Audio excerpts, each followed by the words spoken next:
Сәлеметсіздер ме достар, бүгін біз орыс тіл пәнінен 368-ші жаттығуды орындайтын боламыз. Мне 11 лет, зовут меня Айгерим. Я живу в поселке Кумарал. Дорога в школу дальняя 2 километра. Дорога туда и обратно домой 4 километра. Но я люблю ходить в школу пешком. От нашего поселка до Алматы 30 километров. В город мы ездим на автобусе. Енді біздің жазатын сөздеріміз, яғни біз сандық зат есімдерді жазуымыз керек. Мысалы, 11 лет. Мына жерде мне 11 лет дегенде 11 лет дегенді жазамыз. 11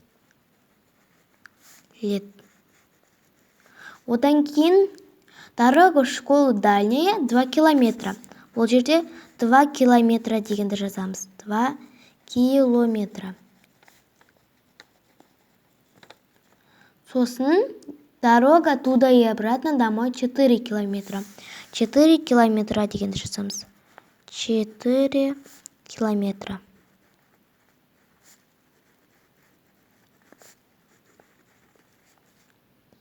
Енді от нашего поселка до Алматы 30 километров.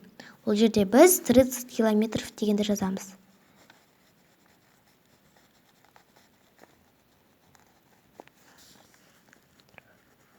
Километров.